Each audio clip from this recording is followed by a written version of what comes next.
the styles of Qigong, there are many, right? Saying Qigong is sort of like saying food. You know, you can have ice cream or you can have broccoli, right?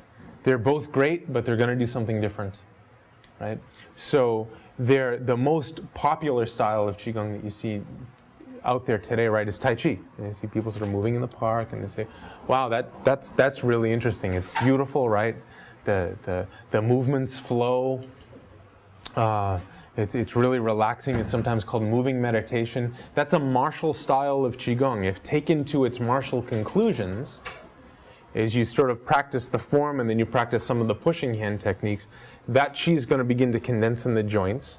It's called Jin. It gives you an explosive power if you need to protect yourself. You could either push the person if you are nice. If you are not so nice, you could strike and release. They call Fa Jin, release the power. And that travels forth to protect you. That's why Tai Chi is so great for arthritis, because its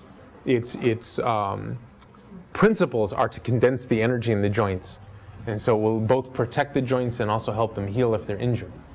And so that's the most common style of Qigong. You see, and that's still considered what we call a Neidan, Neidan, Neidan, which means an internal cultivation. It means that you want to take the energy so deeply inside the body that it begins to overflow, begins to flow out. The other styles, the general style would be what they call Weidan, which means I want that energy out. I want it out against the surface, right? And those are usually more martial styles of Qigong. You know? So a lot of times the Weidan that you see, right? This person, and he's got some bricks or blocks, and he takes one good strike and they break. Did you ever notice he only does that once, right? Because you have to build the charge.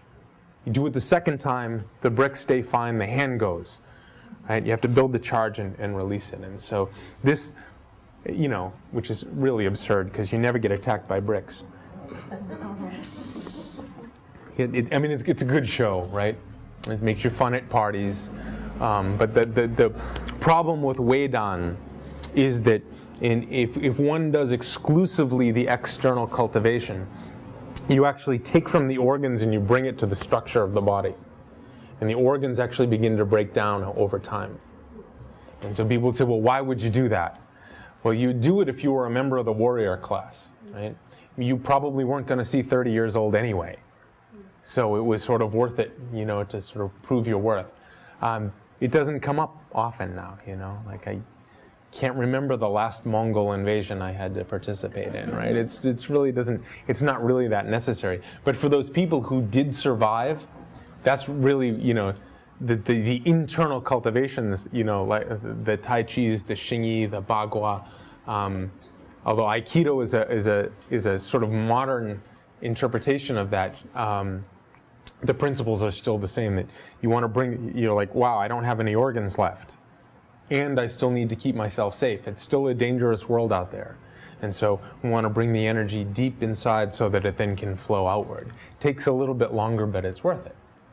So these things will come across. You know, you hear people say, well, oh, I do white crane Qigong. You know, and that's one of these. You take a deep inhale and you exhale and you flex and the face gets red.